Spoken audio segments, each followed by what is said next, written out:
Assalamualaikum warahmatullahi wabarakatuh.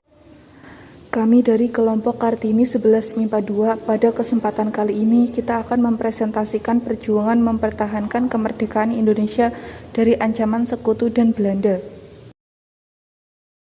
Perkenalkan, nama saya Astri Yuniarti, nomor absen 3. Perkenalkan, nama saya Fauzia Larasati, nomor absen 13. Perkenalkan, nama saya Imas Dinovita, nomor absen 15. Perkenalkan, nama saya Laili Faroha, nomor absen 17. Perkenalkan, nama saya Ovi Rizky Awaliyah, nomor absen 25. Perkenalkan, nama saya Ratna Asi, nomor absen 27. Bab 3. Perjuangan mempertahankan kemerdekaan Indonesia dari ancaman sekutu dan Belanda. A. Perubahan dan perkembangan politik pada awal kemerdekaan. 1. Kondisi ekonomi Indonesia awal kemerdekaan. Kondisi ekonomi bangsa Indonesia pada awal kemerdekaan belum mengalami kestabilan. Hal ini dikarenakan perekonomian Indonesia masih didominasi oleh bangsa asing seperti Belanda, Inggris, dan Cina. A. Memburuknya perekonomian Indonesia. Ada beberapa faktor yang mengalami perekonomian Indonesia mengalami ketidakstabilan di awal kemerdekaan, antara lain sebagai berikut. 1. Hiperinflasi. Hiperinflasi terjadi karena jumlah peredaran mata uang tidak terkendali. Jumlah mata uang Jepang yang beredar mencapai 4 miliar. Pasukan sekutu menambah uang yang beredar sebanyak 2,3 miliar untuk keperluan operasi militer. Pemerintah Republik Indonesia menyatakan 3 peredaran 3 mata uang antara lain sebagai berikut. 1. Mata uang D. Javance Bank. 2. Mata uang pemerintah Republik Indonesia. 3. Mata uang penduduk Jepang.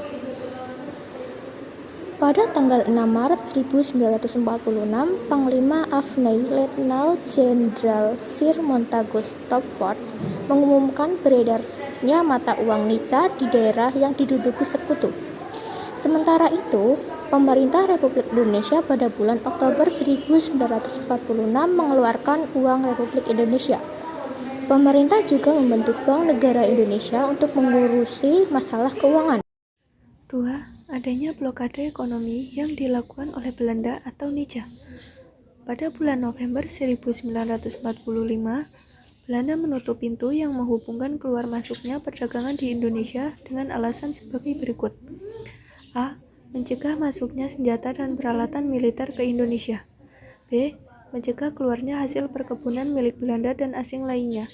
C. Melindungi bangsa Indonesia dari berbagai tindakan yang dilakukan oleh bangsa lain. 3. Kekosongan kas negara.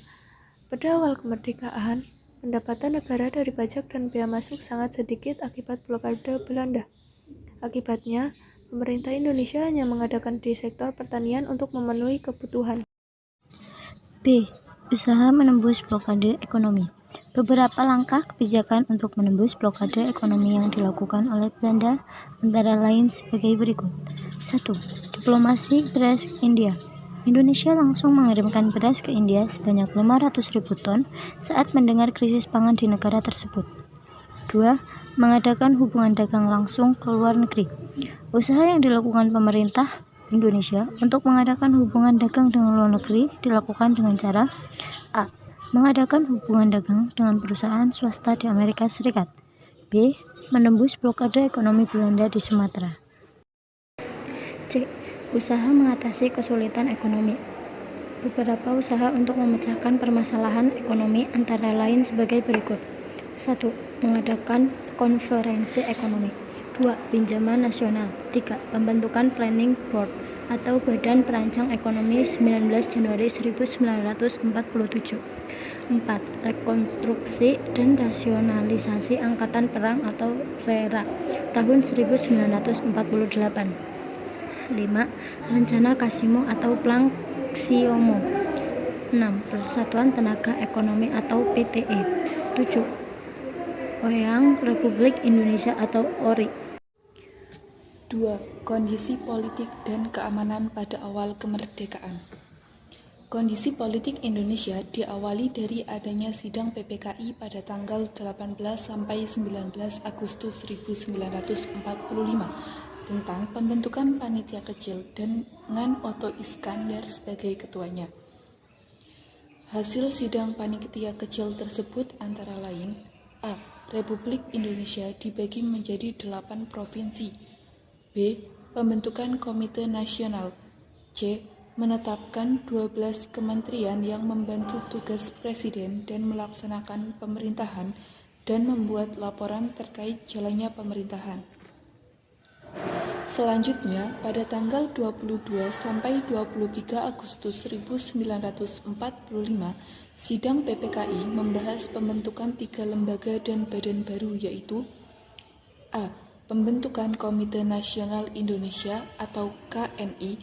B. Partai Nasional Indonesia atau PNI. C. Badan Keamanan Rakyat atau BKR. Pada awal kemerdekaan, Indonesia menghadapi dua kekuatan militer asing yang sangat kuat, yaitu Jepang dan Sekutu. Bangsa Indonesia menghadapi kekuatan militer asing tersebut dengan membentuk Badan Keamanan Rakyat atau BKR. Anggota BKR terdiri atas para pemuda bekas anggota PETA. Berdasarkan maklumat pemerintah tanggal 5 Oktober 1945, dibentuklah Tentara Keamanan Rakyat atau TKR. Pada tanggal 6 Oktober 1945, Suprijadi ditunjuk sebagai Menteri Keamanan Rakyat. Pada tanggal 12 November 1945, diadakan konferensi TKR di Yogyakarta dan memutuskan untuk mengangkat Kolonel Sudirman, Panglima Divisi 5 Banyumas, sebagai pimpinan tertinggi TKR. Pada tanggal 1 Januari 1946, pemerintah mengubah Tentara Keamanan Rakyat menjadi Tentara Keselamatan Rakyat.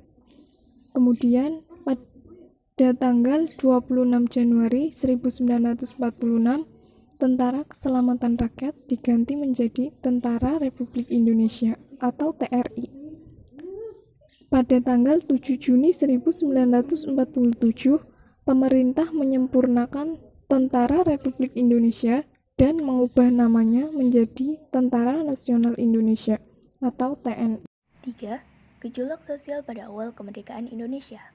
Masuknya Sekutu dan Belanda ke Indonesia mengakibatkan munculnya gejolak sosial karena Belanda dan Sekutu ingin kembali menguasai Indonesia. Para pemuda membalasnya dengan mendirikan badan perjuangan sehingga terjadi pertempuran antara rakyat Indonesia dengan Jepang di beberapa wilayah, antara lain 1. Jakarta. Pada tanggal 19 September 1945, berlangsung rapat umum di lapangan Ikada Monas dalam rangka menyampaikan semangat kemerdekaan Indonesia. 2. Bandung. Terjadi perampasan senjata yang dilakukan oleh buruh dan para pemuda di pabrik dan gudang senjata di lapangan terbang Andir, Bandung. 3. Surabaya. Rakyat yang dipelopori oleh BKR merebut komplek penyimpangan senjata Jepang dan pemancar radio di Embong, Malang. 4. Surakarta. Rakyat mengepung markas Kempetai di Surakarta. 5. Semarang. Pada tanggal 15 sampai 20 Oktober 1945 terjadi pertempuran antara pejuang Indonesia dengan Jepang dalam pertempuran 5 hari di Semarang. 6. Aceh. Jepang berusaha merebut kembali kota Biraun, Aceh yang sebelumnya berhasil dikuasai pemuda Indonesia ketika proklamasi kemerdekaan. Berikut ini beberapa pertempuran yang dilakukan untuk mempertahankan kemerdekaan Indonesia. 1. Pertempuran Surabaya. 2. Pertempuran Medan Area. 3. Pertempuran Ambarawa.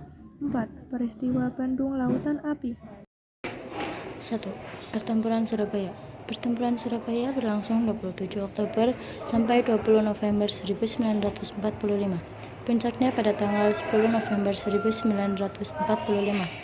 Adapun penyebab pertempuran ini mencapai puncaknya karena Inggris mengeluarkan ultimatum pada tanggal 9 November 1945 yang meminta rakyat Surabaya menyerahkan senjatanya ke tempat-tempat yang telah ditentukan oleh Inggris dan menyerahkan diri dengan mengangkat senjata. Namun, ultimatum tersebut ditolak oleh pihak Indonesia. Akhirnya pada tanggal 10 November 1945 terjadi pertempuran yang sangat dahsyat. pasukan Inggris menggempur Surabaya dari darat, laut, dan udara.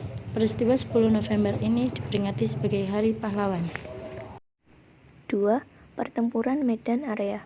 Pertempuran ini terjadi April 1946. Penyebab pertempuran ini karena tentara Sekutu dan Belanda ingin mengambil alih kekuasaan di kota Medan. Penduduk tidak terima dan melakukan perlawanan. 3. Pertempuran Ambarawa. Pertempuran Ambarawa terjadi 20 Oktober 1945 sampai 15 Desember 1945. Penyebab terjadinya pertempuran ini karena perlawanan pasukan Tentara Keamanan Rakyat terhadap upaya pasukan Sekutu untuk menduduki Ambarawa dan sekitarnya dan mengembalikan kekuasaan Belanda di Indonesia melalui Nica. 4. Peristiwa Bandung Lautan Api. Peristiwa ini terjadi pada tanggal 23 Maret 1946. Penyebabnya karena dikeluarkannya ultimatum oleh Sekutu yang mengandung perintah untuk mengosongkan bagian utara kota Bandung dari rakyat Indonesia. Ultimatum tersebut mendorong tentara Republik Indonesia untuk melakukan operasi Bumi Hangus Bandung bagian selatan untuk mencegah tentara Sekutu dan Nica menggunakan semua fasilitas sebagai markas mereka. Tahukah sahabat, upaya mempertahankan kemerdekaan Indonesia tidak hanya dilakukan melalui pertempuran, namun juga dilakukan melalui jalur diplomasi, perjanjian, dan perundingan seperti Perjanjian Linggarjati, Perjanjian Renville, dan Perjanjian Rumroyen. Perjanjian Linggarjati. Perjanjian Linggarjati adalah perundingan antara Indonesia dan Belanda di Linggarjati, Jawa Barat yang menghasilkan persetujuan mengenai status kemerdekaan Indonesia. Perjanjian tersebut ditandatangani secara sah oleh kedua negara pada tanggal 25 Maret 1947. Namun, perjanjian itu tidak berjalan mulus, sehingga pada tanggal 21 Juli 1947 meletuslah agresi militer Belanda pertama. Perjanjian Renville. Perjanjian ini dilakukan antara Indonesia dan Belanda. Perjanjian ini ditandatangani pada tanggal 17 Januari 1948 di atas kapal perang Amerika Serikat atau USS Renville yang berlabuh di Pelabuhan Tanjung Priuk, Jakarta. Perundingan ini dimulai pada tanggal 8 Desember 1947. Perundingan ini ditengahi oleh Komisi 3 negara, yaitu Amerika Serikat, Australia, dan Belgia. Delegasi Indonesia dipimpin oleh Amir Syarifuddin, delegasi Kerajaan Belanda dipimpin oleh R. Abdul Wijaya Atmojo. Perjanjian Rumroyen. Perjanjian ini dimulai pada tanggal 19 April 1949 dan ditandatangani pada tanggal 7 Mei 1949 di Hotel Des Indes, Jakarta. Nama perjanjian ini diambil dari kedua pemimpin delegasi, yaitu Muhammad Rum dan Herman van Rooyen. Tujuan perjanjian ini adalah untuk menyelesaikan beberapa masalah mengenai kemerdekaan Indonesia sebelum konferensi meja bundar di Den Haag.